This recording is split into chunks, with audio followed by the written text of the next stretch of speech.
तो 6 महीने तक तो माँ का दूध पिलाना है। अब बच्चों का वैक्सीनेशन जन्म से शुरू होता है, जो जन्म के 24 घंटे में हमको 3 टीके होते हैं, एक पोलियो का, एक BCG और एक हेपेटाइटिस बी। ज़्यादातर मैदे से बनी चीज़ें अवॉइड करना ही बेटर है। कभी भी ध्यान देना है, बच्चे के मामले में लापरवाही नहीं बरतनी है। गाय का दूध या फिर भैंस का दूध बच्चे को नुकसान ज़्यादा कराता है। बच्चे की किडनी जो रहती है वो मैच्योर नहीं रहती है। नमस्कार, मैं यशवर्धन उमक, इंडियन न्यूज के इस खास कार्यक्रम जानना जरूर में आप सभी का स्वागत है। आज हमारे बीच मौजूद है डॉक्टर रितेश दोड़के जी, जो एक पीडियाट्रिशियन है, शिशु रोग विशेषज्ञ है। डॉक्टर रितेश, आपका स्वागत है इंडियन न्यूज। धन्यवाद। चूंकि अब हम डॉक्टर रितेश से जानेंगे छोटे बच्चे जो नवजात शिशु रहते हैं उनके बारे में, कि उनसे जुड़ी क्या क्या समस्याएं रहती है। आज इस कड़ी में हम छोटी से लेकर बड़ी बातें करेंगे छोटे बच्चों के बारे में। तो डॉक्टर रितेश, मेरा सवाल यह है कि जो छोटे बच्चे रहते हैं, जब उनका जन्म होता है तो क्या क्या एक जो अब माँ बाप रहते हैं उनको परेशानियां झेलनी पड़ती है, पेरेंट्स को क्या क्या परेशानियां। एक छोटा बच्चा जब होता है तो कई बार अवेयरनेस नहीं रहती है, कई बार पता नहीं रहता है कि क्या करना चाहिए क्या नहीं। तो एक बेसिक चीज से हम शुरुआत करें कि क्या परेशानियां उनको झेलनी पड़ती है। जी, धन्यवाद यश जी। मैं डॉक्टर रितेश, मुझे यहाँ पे बुलाने के लिए आपका धन्यवाद। देखिए, क्या होता है कि जब किसी भी घर में नवजात शिशु आता है तो पहला चीज़ ये होता है कि हमें काफ़ी सारी चीज़ें हैं जो हम कंपेयर करते हैं एक एडल्ट से। जैसे नवजात शिशु का अगर आप डेली रूटीन देखेंगे तो बच्चे ज़्यादातर सोते हैं। नवजात शिशु का 16 से 18 घंटे का नींद होता है, समझिए। उनका एक काम होता है कि बच्चे दूध पिएंगे, उनका लैट्रिन पेशाब जो है रूटीन, स्टूल पास होगा, दूध के लिए रोएंगे और सो जाएंगे। यही उनका रूटीन है, पहला चीज़। तो दूसरा ये होता है कि जैसे एडल्ट हमारा एक टेंडेंसी है कि हम सुबह उठते हैं, हमारा रूटीन काम करते हैं और रात को सोते हैं। लेकिन न्यूबॉर्न का उल्टा होता है, विपरीत होता है बिल्कुल एडल्ट लाइफ से। उनका ज़्यादातर समय दिन में सोने का निकलता है और रात में वो जगते हैं। तो कभी भी ये होता है कि जो नए पेरेंट्स हैं उनको वो बहुत ज़्यादा एंग्शियस होते हैं। एक तो ये होता है कि रात की नींद नहीं होती बराबर, बच्चे के पीछे आपको फीडिंग के लिए रात भर जगना पड़ता है। नींद हैम्पर होती है तो ऑब्वियसली थोड़ा सा उनका रूटीन लाइफ भी डिस्टर्ब होता है। दूसरा, सबसे ज़्यादा माता के लिए परेशानी रहती है, क्योंकि बच्चा हर 2-2 घंटे में आपका 2 घंटा 2.5 घंटा फीड के लिए रोता है। तो माँ की जो नींद है वो भी अधूरी रह जाती है।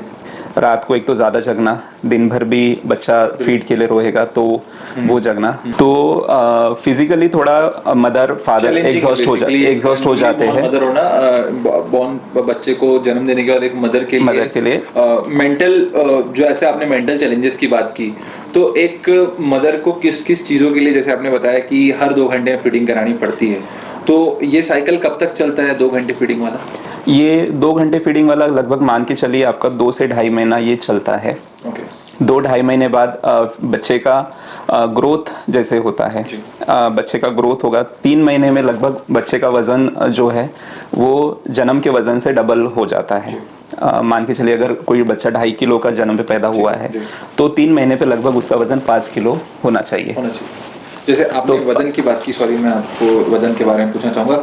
एक जो नॉर्मल न्यूबॉर्न बेबी रहता है उसका क्या वजन होना चाहिए? देखिए, जैसे इंडियन सिनारियो के हिसाब से मदर का न्यूट्रिशन, मदर का प्रेगनेंसी में आपका न्यूट्रिशन कैसा है क्या है, वो मान के 2-2.5 किलो के ऊपर अगर बच्चा है तो हम नॉर्मल हेल्दी कंसिडर करते हैं।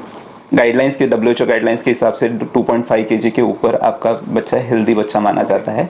बट इंडियन सिनेरियो में हम थोड़ा सा लीनियंट ये रहते हैं, 2 kg के ऊपर भी है तो भी अपना बच्चा आपका ठीक है, ऐसे समझते हैं। और इसमें भी कुछ ऐसा रहता है कि बच्चा ओबेस है, अगर बहुत ज़्यादा वजन है तो? हाँ, अगर 3 किलो 600 ग्राम से ज़्यादा बच्चा वजन है तो हम उसे लार्ज फॉर डेट मानते हैं।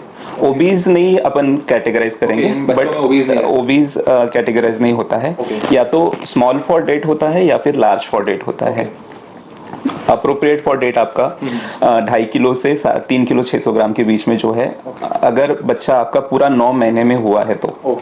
हाँ, अब इसमें भी बहुत सारी चीज़ें हैं कि जैसे बच्चे प्री मैच्योर बेबीज जो हम बोलते हैं, तो उनमें जेस्टेशन जो जितना सप्ताह में बच्चा पैदा हुआ है उस हिसाब से वो सप्ताह के लिए बच्चे का वजन डिफरेंट चेंजेस होता रहता है। लेकिन जो पूरा 9 महीने में बच्चा पैदा होता है उसका वजन 2.5 किलो से 3 किलो 600 ग्राम के बीच में अगर है तो उसको हम नॉर्मल मानते हैं। तो जैसा आपने बताया कि बच्चे प्री मैच्योर बॉर्न होते हैं, तो जो प्री मैच्योर बेबी रहते हैं जिनका जन्म प्री मैच्योर होता है, समय से पहले, जो 9 महीने की अवधि उससे पहले होता है, तो उस केस में बच्चे किस स्थिति से गुजरते हैं और बच्चों को क्या देख रेख की ज़्यादा आवश्यकता पड़ती है? देखिए, ऐसा है कि 9 महीना बच्चा पेट में रहना ये बच्चे के विकास के लिए ज़रूरी है, क्योंकि पहले बच्चे के अंग बनेंगे जी, बच्चे के अंग बनेंगे, उसके बाद वो विकसित होंगे, पूरा विकास होगा, उसके बाद ही 9 महीने बाद बच्चा बाहर दुनिया में सांस लेने के लिए सक्षम होता है। अब बच्चा अगर प्रीमैच्योर पैदा हुआ है तो सबसे जो चीज़ हमें ज़्यादा सताती है बच्चों को, वो फेफड़े का विकसित ना होना। तो उसमें सरफेक्टेंट एक पदार्थ होता है जो हमारे लंग्स में सिक्रेट होता है, जिस कारण हम सांस अच्छे से ले पाते हैं। मान के चलिए जैसे अगर आप तेल की बूंद एक किसी सरफेस पे गिराते हैं तो फैलती नहीं है पूरा, एक थोड़ा गोला बन के रह जाती है, तो उसको हम बोलते हैं surface tension. Surfactant surface tension ही बढ़ाता है। तो उससे क्या होता है कि अपने फेफड़े गुब्बारे की तरह है, गुब्बारा सांस लेते तो फूलता है और सांस छोड़ते हैं तो थोड़ा सिकुड़ जाता है, लेकिन सरफेक्टेंट के कारण वो पूरा बंद नहीं होता, पिचकता नहीं है, जिसके कारण हम बाद में जब सांस लेंगे तो इजी रहता है। बच्चों में प्रीमैच्योर बेबी में सरफेक्टेंट की अगर कमी रहती है तो फेफड़ा बराबर फूलता नहीं है, तो उसके लिए सरफेक्टेंट देने की ज़रूरत पड़ती है। अब इसमें यह है कि बच्चा अगर सांस लेने में ज़्यादा दिक्कत है तो वेंटिलेटर की भी ज़रूरत पड़ सकती है। सरफेक्टेंट के साथ बच्चे का जो नॉर्मल ब्लड प्रेशर अपने को मेंटेन करने के लिए, उसके के लिए दवाइयाँ, ड्रग्स जो आइनोटॉप्स हम बोलते हैं, उसकी ज़रूरत पड़ सकती है। ज़्यादा दिन तक प्रीमैच्योर बेबी इन्फेक्शन के लिए ज़्यादा प्रोन रहता है, तो उसके लिए ज़्यादा दिन तक न्यूनेटल इंटेंसिव केयर जो NICU हम बोलते हैं, वहाँ पे NICU में मशीनों की ज़रूरत, सांस लेने की मशीन, इसकी ज़रूरत पड़ सकती है बच्चे को। बच्चे को कितने दिन तक NICU में रखना पड़ता है? सपोज कि कोई बच्चा अगर प्रीमैच्योर है, 7 मंथ में हो गया या 8th मंथ में हो गया, तो क्या उसके 2 महीने हो या 1 महीने कंप्लीट कराना पड़ता है NICU में?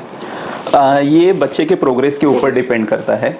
ज़्यादातर हाँ, अगर 700 या 800 ग्राम बच्चे हैं तो 1.5-2 महीना तो आप मान के चलिए कि वो NICU में एडमिशन उनको ज़रूरत पड़ती है, क्योंकि बच्चे का जैसे विकास में बोला था कि अंग डेवलप होते हैं और विकास होता है। अब विकास में सबसे ज़्यादा ज़रूरी रहता है कि बच्चे का दूध पीना। अब दूध पीना ऐसे ही हम ये नहीं कर सकते, जैसे हम खाना खाते हैं, सांस की नली, हमारे खाने की नली एक अगल बगल में आगे पीछे है, तो जब हम खाना खाते हैं तो सांस की नली पे एक परत रहती है जो बंद होती है, एपिग्लोटिस जिसको बोलते हैं, वो एक ये रहता है, कोऑर्डिनेशन रहता है कि हम जब खाना खाते हैं तब सांस थोड़ी देर के लिए अपना सांस बंद नहीं, मतलब सांस लेना और खाना खाना, सॉलो करना, वो कोऑर्डिनेशन में चलता है। न्यूबॉर्न में ये सारी चीज़ें आने में टाइम लगता है। पहले बच्चा, एक तो ये है कि वो सक करना चाहिए, जैसे दूध पीना है, आंचल से दूध पीना हम जिसको बोलते हैं, तो वो सक करना चाहिए, उसने दूध खींचना चाहिए, पहला डेवलपमेंट। दूसरा, फिर सक करने के बाद उसको स्वॉलो, तो स्वॉलो करने के लिए कोऑर्डिनेशन होना चाहिए कि बच्चा स्वॉलो करेगा, उसी वक्त अगर सांस लेगा, अगर सांस लेना, हाँ, उसी वक्त अगर सांस लेने की कोशिश करेगा तो वो फेफड़े में चला जाएगा, वो इसोफेगस में ना जाके जो पेट में जाना चाहिए फेफड़े में चला जाएगा, तो फेफड़े में जाएगा तो इन्फेक्शन बढ़ाएगा, तो वो एक दिक्कत है। तो इसीलिए हमें फीडिंग असिस्टेड फीडिंग जिसको बोलते हैं हम, बच्चों को फीडिंग एक तो पूरा फुल फीड पे लेके आना है, फिर इन्फेक्शन से बचाना है। अगर कोई चीज़ें प्रीमैच्योर बेबी है, जैसे लंग्स इमैच्योर है, सरफेक्टेंट थेरेपी अगर उसको ज़रूरत पड़ती है वो देना है। तो ये सारी चीज़ें आपका टाइम लेता है, टाइम कंज्यूमिंग है। तो टाइम लगता है, लेकिन हर किसी बच्चे के ऊपर डिपेंड करता है अगर इन्फेक्शन प्रोग्रेस के हिसाब से। जी, तो ये तो था कि प्री मैच्योर का ये सब एस्पेक्ट में ध्यान रखना पड़ता है कि उसका जो सर्टेन अमाउंट तक वजन है, जब तक वो एक मैच्योर बेबी जो 9 महीने का रहता है उस तक ना है, तो अपने को उसको NICU और बाकी एज पर पीडियाट्रिशियन ध्यान देना पड़ता है।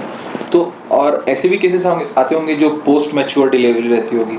पोस्ट मैच्योर डिलीवरीज में सबसे ज़्यादा खतरा होता है बच्चे का लैट्रिन, बच्चे पेट में लैट्रिन कर देना। जो हम सिंपल भाषा में अगर कभी सुनते हैं कि गंदा पानी पी लिया। हाँ। बच्चा जो होता है पेट में एमनियोटिक फ्लूइड बोलते हैं, जो पानी हम सुनते हैं कि बचपन से सुनते आ रहे, पानी में पेट में पानी की कमी हो गई या पानी ज़्यादा है या बच्चे ने गंदा पानी पी लिया।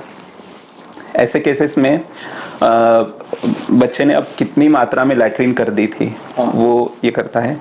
दूसरा पोस्ट मैच्योर होता है बेबी, तो जैसे टर्म बेबी रहता है उनमें फ्लेक्सिबिलिटी होती है, जो नॉर्मल डिलीवरी के दौरान एक छोटे से रास्ते से बच्चा निकल सके। पोस्ट मैच्योर जो बेबी होता है उनमें फ्लेक्सिबिलिटी थोड़ी कम होती है, तो नॉर्मल डिलीवरीज में डिफिकल्टी जाती है। और अगर लैट्रिन बच्चे ने पेट में लैट्रिन कर दी है तो ज़्यादातर सिजेरियन करके ऑपरेशन करना पड़ता है। अब ऐसे केसेस में बच्चे ने लैट्रिन अगर ज़्यादा पी ली है तो बच्चा, एक तो लैट्रिन की वजह से सांस लेने में दिक्कत रहती है, ऑक्सीजन की ज़रूरत रहती है, और लैट्रिन जो एक इन्फेक्शन का सोर्स होता है, तो इन्फेक्शन के चांसेस ज़्यादा होते हैं ऐसे बच्चों में। फिर दूसरा चीज़ जो हम जो सुनते हैं कि बच्चा कभी भी बच्चा पैदा होता है तो मितानिन है, दाई है, जो जिनको अनुभव केयर टेकर है, आया भाई है, ये पूछते हैं कि बच्चा रोया है कि नहीं रोया है।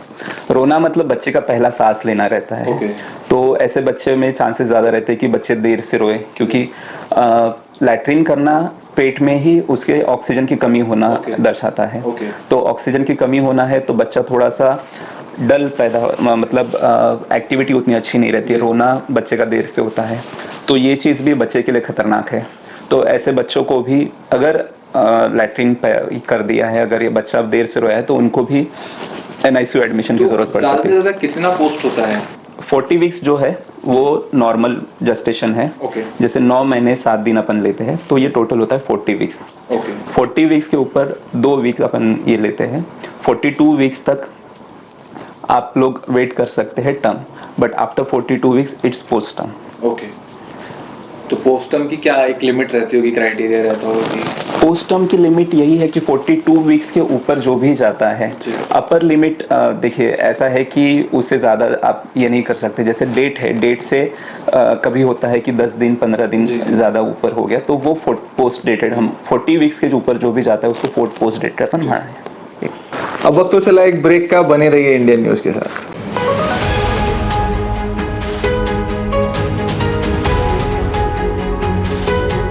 तो 6 महीने तक तो माँ का दूध पिलाना है। अब बच्चों का वैक्सीनेशन जन्म से शुरू होता है, जो जन्म के 24 घंटे में हमको 3 टीके होते हैं, एक पोलियो का, एक BCG और एक हेपेटाइटिस B। ज़्यादातर मैदे से बनी चीज़ें अवॉइड करना ही बचा है। कभी भी ध्यान देना है, बच्चे के मामले में लापरवाही नहीं बरतनी है। गाय का दूध या फिर भैंस का दूध बच्चे को नुकसान ज़्यादा कराता है। बच्चे की किडनी जो रहती है वो मैच्योर नहीं रहती है।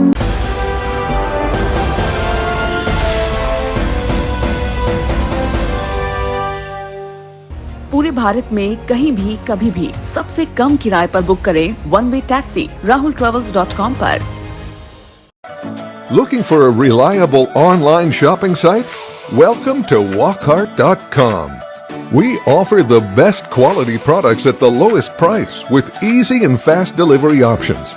Search, discover, and choose from a wide selection of lifestyle essentials such as home decoration, garden decoration, hotel decoration, fountains, donation boxes, school products, kids corner, sports, tent decoration, wide range of cricket bowling machines, and many more. We combine innovation and tradition to give you the best in the market.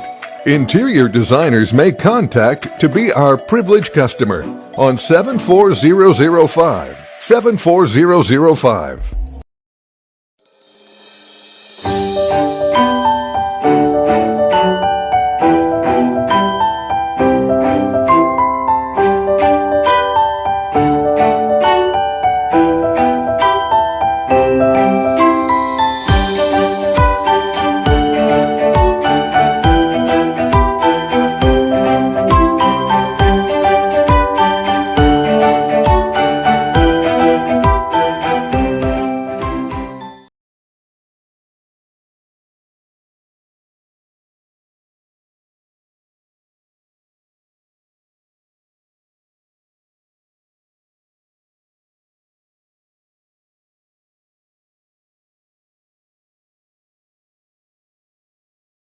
शिक्षण जो रोजगार दिलाए।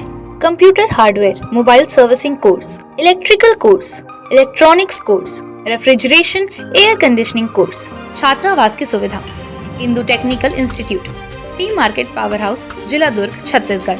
Mobile number 9827194279, 7415674157। ये है Indu broadcasting private limited और आप देख रहे हैं इंडियन न्यूज, हर पल, हर क्षण, हर सच।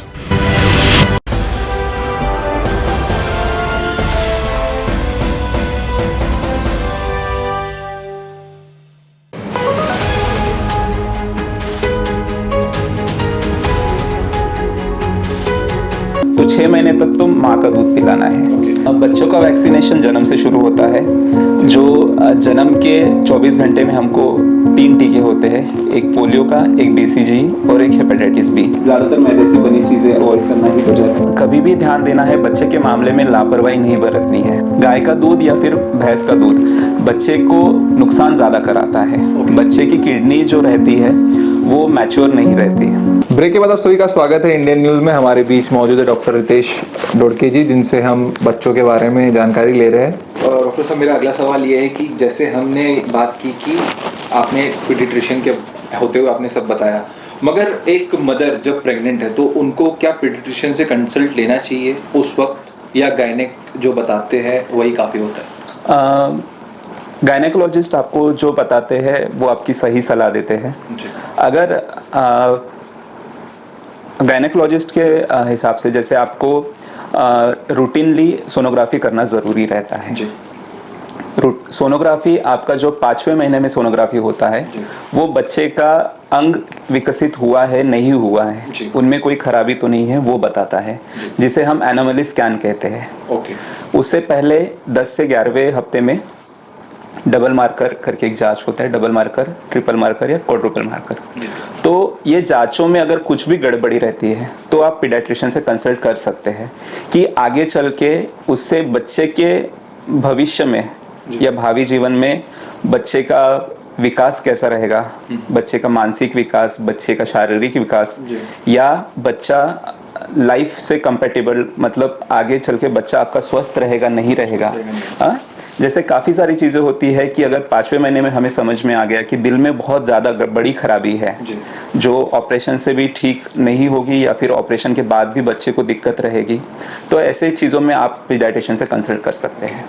जैसा आपने बताया कि दिल में बीमारी रहती है, तो आज के डेट में देखा जा रहा है कि बहुत सारे केसेस ऐसे, और पहले भी आते थे कि हार्ट में होल रहता है, तो ये चीज़ जैसा आपने बताया पहले डायग्नोस हो जाती है, तो इसके लिए क्या प्रिकॉशंस ले सकते हैं बच्चे और पेरेंट्स खासकर, कि जब छोटे बच्चे के हार्ट में छेद होता है तो क्या करना चाहिए उस वक्त? छोटे बच्चे के दिल में छेद है तो पहला चीज़ माँ घर पे 2-3 चीज़ें ध्यान दे सकती है कि कैसे देखना है, उसमें क्या सिम्टम्स आते हैं, मतलब क्या चीज़ें हैं जिससे हमको पता चलेगा कि बच्चे को दिल की बीमारी हो सकती है।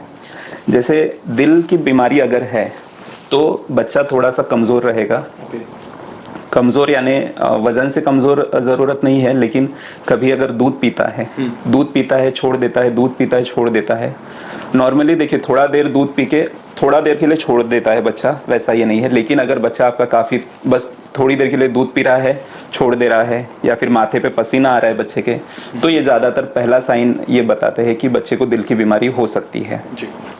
क्योंकि दूध पीना एक एक्टिविटी है बच्चे, मतलब उसका जैसे हम खेलते कूदते हैं या फिर चलते फिरते हैं या फिर काम करते हैं, तो बच्चे का काम मेनली काम है दूध पीना।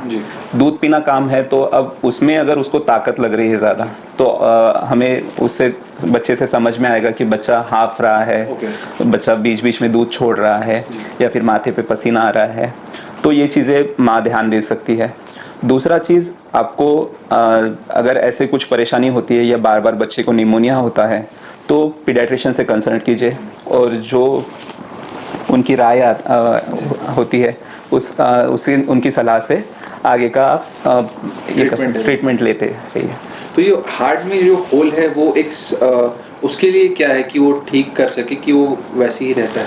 हार्ट में होल कई तरह के हो सकते हैं। जैसे हम नॉर्मली एक ये कैटेगराइज अगर करते हैं ASD, VSD या PFO। अब ये होल कहाँ पे है हार्ट में, मतलब कुछ VSDs में क्लासिफिकेशन है कि कोई मांसपेशियों में होता है, कोई मेम्ब्रेन में होता है। तो वो होल के हिसाब से आगे फिर उस हिसाब से दवाइयाँ से कुछ ठीक होते हैं और कुछ ऑपरेशन की ज़रूरत पड़ती है। ये जो होल होते हैं इसकी वजह से जब एक बच्चा बड़ा होता है, मान लीजिए वो 1 साल का हुआ, 2 साल का, फिर धीरे धीरे वो स्कूल गया, खेल रहा है वहाँ पे, तो बाकी बच्चे जो नॉर्मल हैं और जिसके हार्ट में होल है, तो क्या फिजिकल एक्टिविटीज़ करने में बहुत ज़्यादा दिक्कत होती है इन लोग को? फिजिकल एक्टिविटी में थोड़ी दिक्कत रहती है बच्चों को, क्योंकि दिल को काम ज़्यादा करना पड़ रहा है, दिल पे जोर पड़ रहा है, तो उसकी वजह से थोड़ा बच्चा नॉर्मल बच्चे की जितनी एक्टिविटी रहेगी उससे कम आपके बच्चे की एक्टिविटी रह सकती है, और बार बार बच्चे को इन्फेक्शन होने के चांसेस रहते हैं। आपने निमोनिया का जिक्र किया था सर, तो निमोनिया से बचने के लिए क्या करना चाहिए? क्योंकि छोटे बच्चे रहते हैं, तो क्या निमोनिया कॉमन है उनमें, और कॉमन है तो उसके लिए क्या करना चाहिए? निमोनिया देखिए बच्चों में हमारे यहाँ पे लीडिंग कॉज जो है 1 से 5 साल के बच्चे में निमोनिया मेन कॉज है, जिसमें न्यूनेटल मॉर्टेलिटी जो बच्चे में मृत्यु दर का सबसे ज़्यादा अगर ये देखेंगे निमोनिया की वजह से है। तो निमोनिया से बचाव के लिए जो सबसे खतरनाक हमारा निमोनिया था निमोकोकल, तो उसके लिए वैक्सीन्स है जी। तो अर्ली एज से वैक्सीनेशन शुरू है सरकार की तरफ से, भारत सरकार की तरफ से अपना टीकाकरण अभियान चलता है, तो उसमें आपको टीकाकरण नियमित रूप से करना है। दूसरा, कभी भी ध्यान देना है बच्चे के मामले में लापरवाही नहीं बरतनी है। बच्चे को अगर सर्दी खांसी है तो आप तुरंत कंसल्ट कीजिए, अपने जो भी पीडियाट्रिशियन है उनसे कंसल्ट कीजिए, क्योंकि क्या होता है दवाइयाँ जो होती है बच्चों की वज़न के हिसाब से बदलती रहती है। हम कभी अगर बच्चा छोटा है उस वक्त दवाइयाँ, अगर सर्दी खांसी हुई है दवाइयाँ दिए हैं, तो उस वक्त जो डोज रहता है वो डोज बड़ा होने पे चेंज होता रहता है। एडल्ट में होता है कि डोज सेम रहता है, लेकिन बच्चों में डोजेस चेंज होते रहते हैं। तो आपको सर्दी खांसी बढ़ने नहीं देना है, सर्दी खांसी के लिए जल्दी इलाज करवाना है।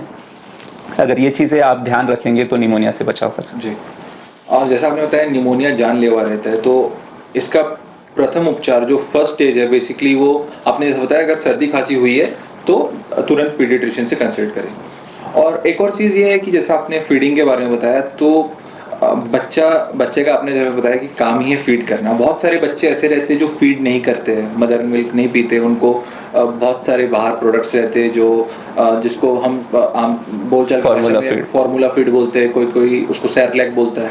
तो इसके बारे में थोड़ा बताइए। और मदर फीड हो नहीं रहा है तो उसके लिए क्या करना चाहिए, और मदर का फीड करवाना कितना इम्पोर्टेंट है मदर के लिए और बच्चे दोनों के लिए? मदर फीड बच्चे के लिए सबसे अच्छा है। मदर फीड को अमृत माना गया है, ब्रेस्ट फीड को। ब्रेस्ट फीड जो होता है पर्याप्त टेम्परेचर ये कर लीजिए टेम्परेचर में, और पर्याप्त उसकी रिक्वायरमेंट जो है बच्चे की कि समर अगर धूप का सीज़न है, जैसे हमें धूप में ज़्यादा पानी की ज़रूरत रहती है, वैसे ही बच्चों को है कि पानी, तो उसमें थोड़ा मदर मिल्क उस हिसाब से चेंज होता रहता है। अगर मदर फीड नहीं आ रहा है तो दूसरा सबसे अच्छा बच्चे के लिए फीड होता है फार्मूला फीड। क्योंकि फार्मूला फीड सेकंड बेस्ट चीज़ है मदर मिल्क से। सबसे अगर कंपेयर करते हैं तो जो मदर मिल्क से सिमिलर है वो फार्मूला फीड है। फार्मूला फीड आप वो एक पर्टिकुलर कॉन्सेंट्रेशन में आपको बनाना होता है, तो उसे ये रहता है कि बच्चे का जैसे रिक्वायरमेंट रहता है, पानी की रिक्वायरमेंट कभी ज़्यादा है या फिर कभी फीड की रिक्वायरमेंट ज़्यादा है, वो रिक्वायरमेंट एक थोड़ा बेनिफिट नहीं है उसमें, वो नेगेटिव पॉइंट है फार्मूला फीड में। बट अगर नहीं है मदर फीड तो फार्मूला फीड सबसे ज़्यादा उचित है बच्चे के लिए। क्योंकि जैसे हम देखते हैं कि या तो काउज मिल्क या बफेलो मिल्क बच्चे को पिलाते हैं, गाय का दूध या फिर भैंस का दूध बच्चे को नुकसान ज़्यादा कराता है। बच्चे की किडनी जो रहती है वो मैच्योर नहीं रहती, तो डाइजेशन हो गया, उसके बाद उसको प्रोसेस करने के लिए किडनी पे लोड पड़ता है, जिसके कारण बच्चे को काफ़ी सारे बच्चों को एक्यूट ट्यूबुलर नेक्रोसिस हम जो टर्म यूज़ करते हैं, किडनी में इन्फेक्शन के चांसेस हो सकते हैं और बच्चों में कमज़ोरी ज़्यादा हो सकती है वज़न बढ़ने से ज़्यादा। तो पहले 6 महीने अगर हो सके तो माँ का दूध ही पिलाइए। माँ का दूध सबसे अच्छा होता है, बच्चे को इन्फेक्शन से बचाता है, बच्चे की इम्यूनिटी अच्छे से बनाए रखता है।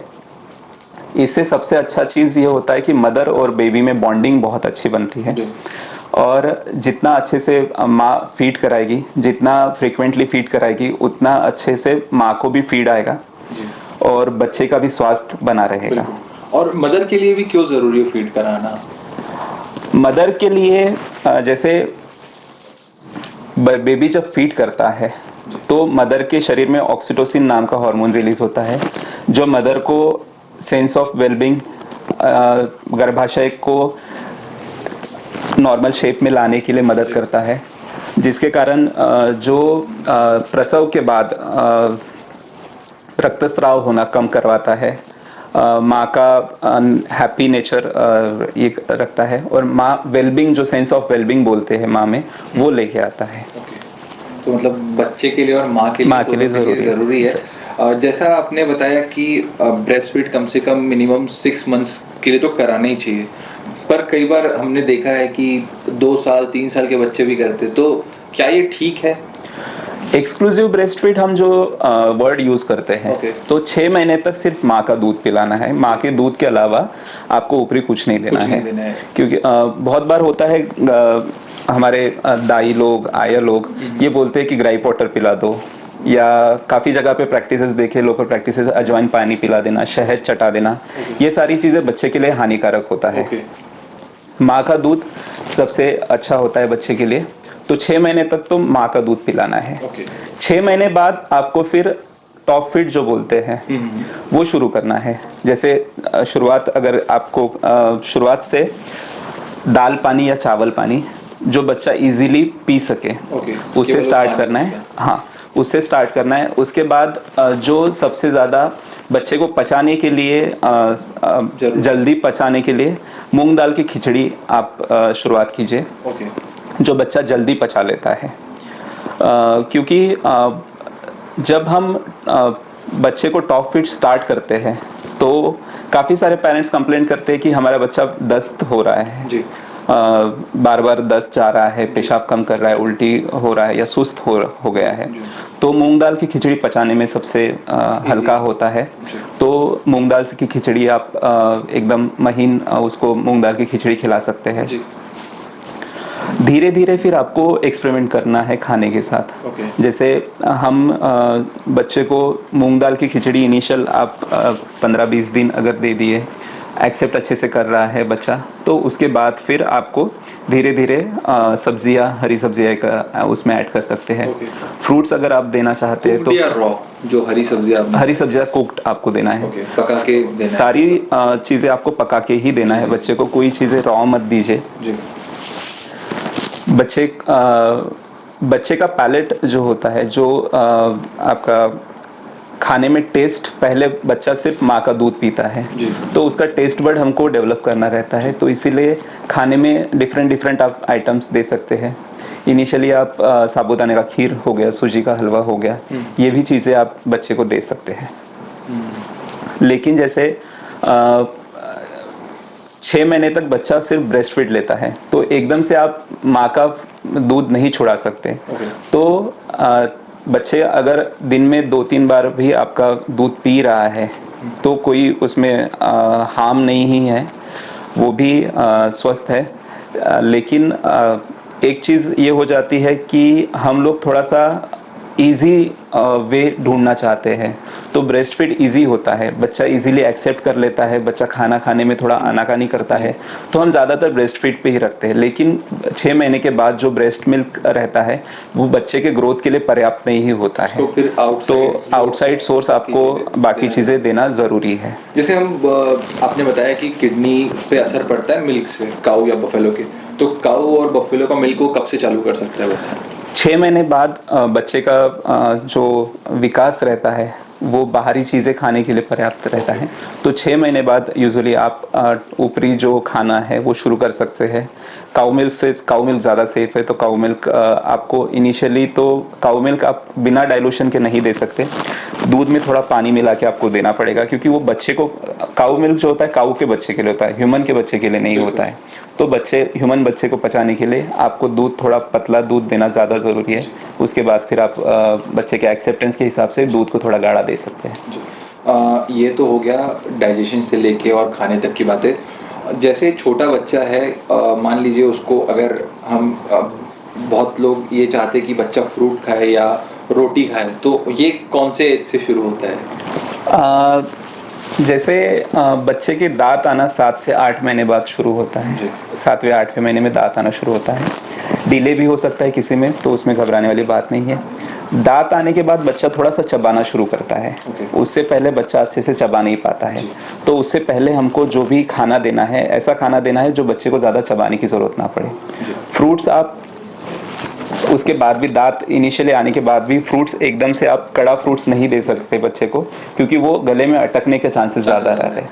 तो फ्रूट्स भी ऐसे देना है जैसे या तो उबाल के उसको मैश करके या फिर घिस के उसको अच्छे से मैश करके आपको फ्रूट्स देने हैं। 6 महीने बाद आप धीरे धीरे जो भी बच्चा आपका खाने की मांग करता है या जो पसंद आता है वो चीज़ें उसको दे सकते हैं।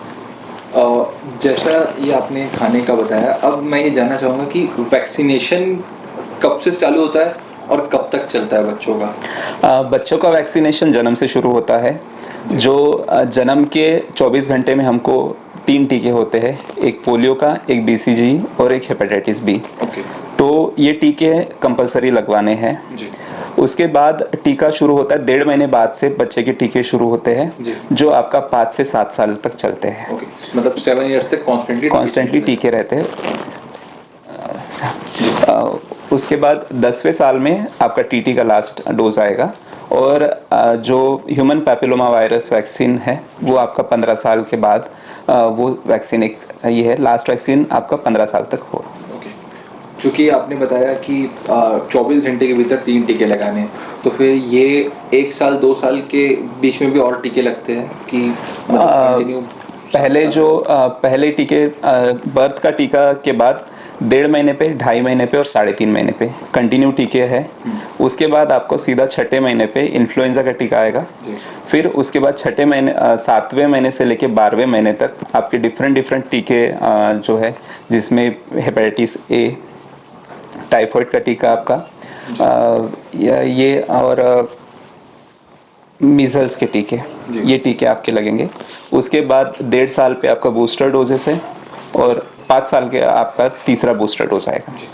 अभी जैसे हमने देखा कोरोना आया था, तो अभी भी कोरोना की असर बच्चों पे दिखते हैं? कोरोना का असर बच्चों में सबसे कम दिखाई दिया है। उनको कोरोना के लक्षण दिखे, कोरोना पॉजिटिव हुए बच्चे, लेकिन जो इफेक्ट बड़ों में दिखा था कोरोना का, जो सिवेरिटी बड़ों में थी, उतनी सिवेरिटी बच्चों में नहीं थी। जो बच्चे पहले से ही बीमार रहे और जो बच्चे जिनका इम्यूनिटी कमज़ोर था, वो ही बच्चों को ज़्यादातर अफेक्ट हुआ है। कोरोना के लक्षण अभी तो बच्चों में नहीं दिख रहे। सर, मेरा अगला सवाल ये है कि चूंकि बहुत सारे अभिभावक, पेरेंट्स, शिकायत रहती है पेरेंट्स की कि उनका बच्चा खाता पीता नहीं है और बहुत पतला दुबला है किसी का बच्चा, तो क्या पतला दुबला होना एक क्राइटेरिया है उसके लिए कि ही इज़ नॉट हेल्दी? पतला दुबला होना क्राइटेरिया नहीं है। जैसे बच्चों में हम जो नॉर्मल चीज़ें हैं, परसेंटाइल जो है बच्चों के लिए, वो काफ़ी वेरी करता है। बच्चों में जो ग्रोथ है 10 परसेंटाइल से लेके 98 परसेंटाइल के बीच में हम नॉर्मल है।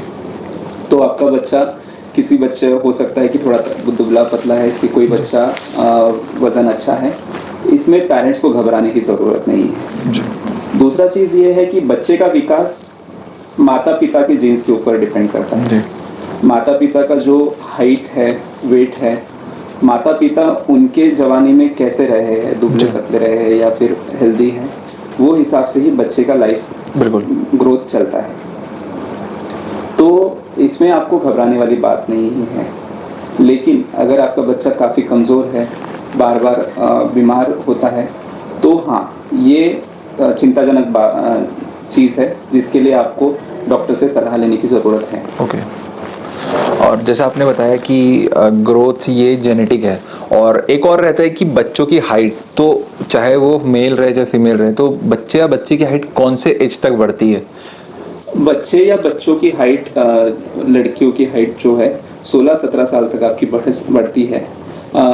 बच्चों लड़कियों में ग्रोथ हाइट बढ़ना जो है वो जल्दी है कंपेयर टू बॉयज जी। तो अगर कभी ये होता है कि लड़की ज़्यादा बड़ी दिख रही है लेकिन लड़का भी उतना हाइट नहीं है, तो आप 16-17 साल तक वेट कर, मतलब 15 से 16 साल तक वेट कर सकते हैं अगर उस बीच में आपको नहीं ये लगता है।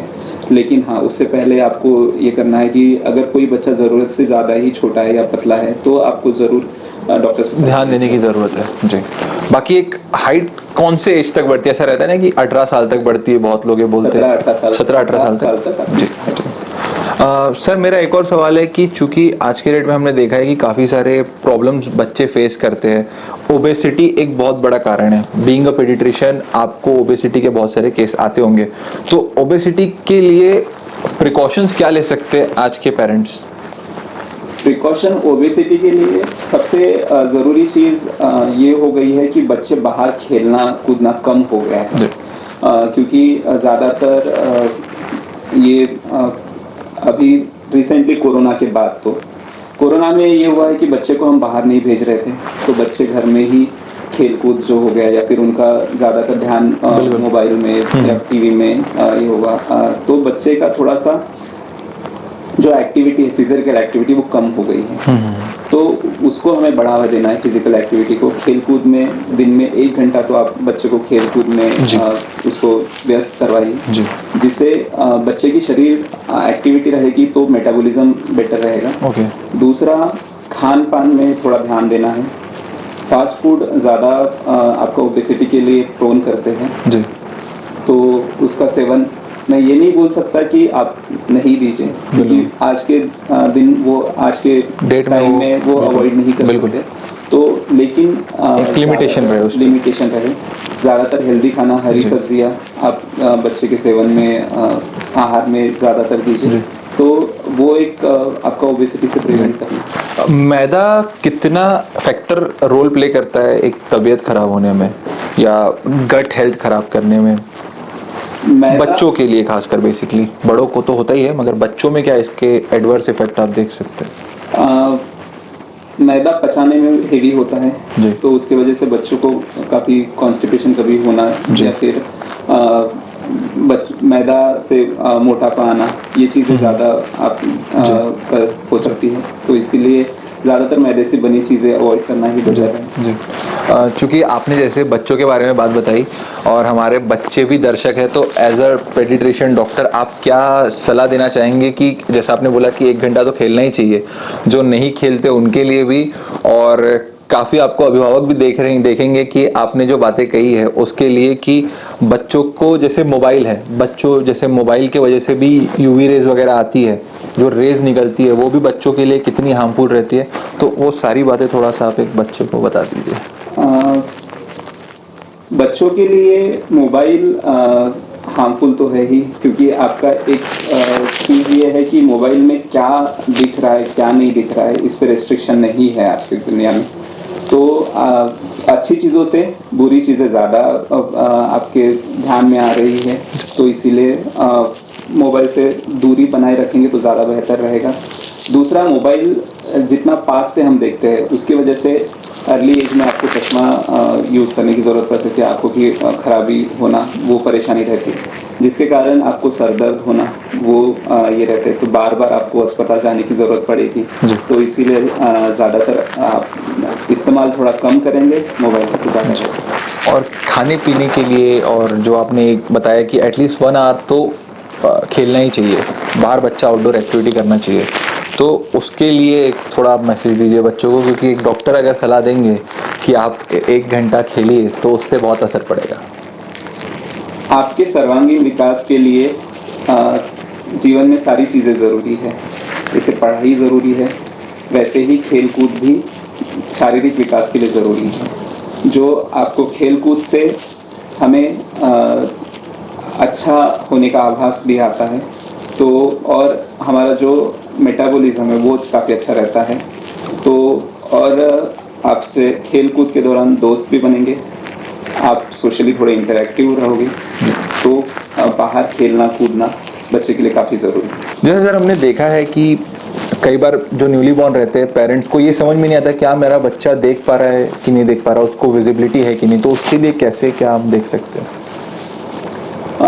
न्यूबॉर्न का डेवलपमेंट, आई डेवलपमेंट ग्रेजुअली होता है, विजन डेवलपमेंट जी।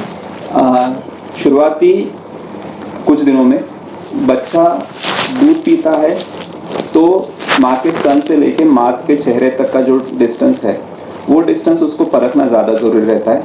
तो डेवलपमेंट जो रहता है न्यूबॉर्न का विजन, वो माँ का चेहरा देखने के लिए वो ड्यूरेशन रहता है, वहाँ तक उसको काफ़ी साफ दिखता है जी। जो धीरे धीरे उसका विजन उसके बाद डेवलप होता है तो बच्चा आपका सराउंडिंग देखने लगता है, तो बच्चा आपको देख के हंस रहा है, रिकॉग्नाइज कर रहा है, पहचान रहा है, इससे आपको समझ में आएगा कि बच्चा आपको देख पा रहा है, उसका विजन सही है जी। और कभी अगर आप बच्चे के आसपास सराउंडिंग में जाते हैं तो बच्चा आपकी तरफ देखता है, देख के हंसता है या फिर कुछ रिएक्शन देता है, तो इसका मतलब है कि बच्चा आपको देख पा रहा है। बच्चा जैसे ही बॉर्न हुआ मतलब उसका विजन तब से ही शुरू हो जाता है। थैंक यू डॉक्टर रितेश, आपने अपना समय दिया और आपने हमारे दर्शकों को बताया कि एक न्यूली बॉर्न बेबी से लेके तो 15 इयर्स तक के बच्चों के लिए क्या क्या प्रिकॉशंस लेना है। मैं इंडियन न्यूज़ 24 का आभार व्यक्त देना चाहता हूँ और अगर इस माध्यम से बच्चों के और उनके माता पिता की प्रश्नों के उत्तर अगर उनको मिल गए हैं तो मैं इसे मेरी सफलता मानूंगा। Thank you doctor. ये थे हमारे साथ डॉक्टर रितेश ढोड़के जी, जिन्होंने आपको बताया और हमें जानकारी दी कि एक छोटे नवजात शिशु से लेके तो एक 15 साल तक के बच्चों को कैसे रहना चाहिए और उनके बारे में बात कही। इंडियन न्यूज़ की इस कड़ी में फिलहाल इतना ही, हमें दीजिए इजाज़त, नमस्कार। तो 6 महीने तक तो माँ का दूध पिलाना है। बच्चों का वैक्सीनेशन जन्म से शुरू होता है, जो जन्म के 24 घंटे में हमको 3 टीके होते हैं, एक पोलियो का, एक BCG और एक हेपेटाइटिस बी। ज़्यादातर मैदे से बनी चीज़ें अवॉइड करना ही बेहतर है। कभी भी ध्यान देना है, बच्चे के मामले में लापरवाही नहीं बरतनी है। गाय का दूध या फिर भैंस का दूध बच्चे को नुकसान ज़्यादा कराता है। बच्चे की किडनी जो रहती है वो मैच्योर नहीं रहती,